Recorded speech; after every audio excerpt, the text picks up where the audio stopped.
வந்தவாசியில் தென்மேற்கு பருவமழை எதிர்கொள்ளும் வகையில் தீயணைப்புத்துறை சார்பில் ஒத்திகை நிகழ்ச்சி நடைபெற்றது.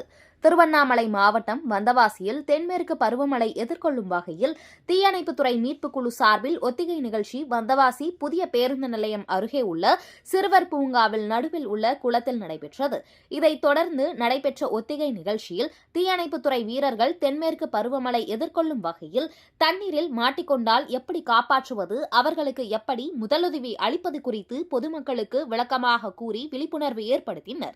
பின்னர் தண்ணீரில் மாட்டிக்கொண்ட நபரை எப்படி மீட்பது குறித்து தீயணைப்புத்துறை மீட்புக் குழுவினர் ஆபத்தில் மாட்டிக்கொண்ட நபரை மீட்கப்பட்டு பொதுமக்களுக்கு விழிப்புணர்வு ஏற்படுத்தி காட்டினர். மேலும் உயிருக்கு ஆபத்தான நிலையில் இருக்கும் நபரை எப்படி முதலுதவி அளித்து காப்பாற்றுவது என்று செயல் விளக்கத்தோடு காண்பித்தனர். இந்த ஒத்திகை நிகழ்ச்சியில் வந்தவாசி வட்டாட்சியர் தட்சிணாமூர்த்தி, தீயணைப்புத்துறை நிலைய அலுவலர் பிரபாகரன் மற்றும் தீயணைப்பு வீரர்கள் மற்றும் மாணவர்கள், பொதுமக்கள் பலர் உடனிருந்தனர்.